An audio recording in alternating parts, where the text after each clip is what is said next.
Hello everybody, welcome back to another video. Remember that insanely expensive amulet that was originally for sale in Invention Tower? I had made a video about it because it was literally the most pricey item I've ever seen for sale in Rec Room. Well, guess who's back and ready for some action? I think I'm gonna put that gif on screen now of that guy looking crazy with a board and a bunch of strings because honestly, there's a lot to untangle here. So let's start with the facts. And this is all I know. I'm not good at piecing this stuff together, so bear with me. 1. The Book of Elsewhere was released on RecNet for purchase. 2. Around that same time, an eye symbol popped up on RecNet. 3. The eye, when you click on it, flashes a bunch of crazy stuff and reads, "Go through the Eye of Inventions on Monday, November 28th, holding the book and the amulet." 4. The amulet is now back for sale. 5. We still don't know anything about this S or the Forsaken One. Who is that even? The Forbidden One's long-lost cousin? Can't keep track of all of this. My head hurts. I'm just saying, I'm no expert, but a while ago I mentioned that Rec Room should add more lore, and it's like they went from precious little amounts of lore to someone putting a brick down on a gas pedal in a vehicle that is now driving out of control down the freeway. I can't keep track of all this lore. I almost need a paper bag to breathe into when I think about it. I'm just being melodramatic.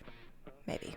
In addition to this Amulet of Elsewhere being back, and the Forsaken One, and S, and the Forbidden One, who is shockingly MIA these days, there's a new pop-up store in the rec center. It contains some Halloween stuff, like the Cyborg Skeleton hoodie set. Can we talk about that for a moment? I literally bought that in October because it said glowing on it, and it didn't glow. I had to get a refund because I couldn't live with myself for spending like 10,000 tokens on a set that falsely advertised itself to me. I then kind of got scolded by Rec Room in an email that said, now, don't go asking for refunds all the time, you greedy girl." I'm paraphrasing, but I felt like the email should have read, "Our apologies for false advertising the skeleton set," but I guess nobody updated the generic email message. So I felt like, I don't know, 8% more resentful towards the whole situation. Am I becoming bitter? It sounds like I'm bitter. Whatever, they refunded it, it's all good, and of course, even Rec Room makes mistakes. So back to the topic of this storefront, if you do own the Amulet of Elsewhere, which I highly recommend owning because you get not only bragging rights, but a sense of transcendence and power. A hidden secret magic door pops up if you're wearing it, and you can see this message which reads, "Only the wisest and strongest that can defeat Jumbotron with ease may prove themselves." My friend Emerald did exactly this and got this bracelet here. So never fear, if you can't afford an expensive amulet, or a Book of Elsewhere, or a membership to the Forbidden One's winter retreat in Switzerland, you can still obtain one of these magical items. I don't know what the bracelet does, but I'm certain it's got powers. Just complete Jumbotron with an S rank, which is no easy task, I know.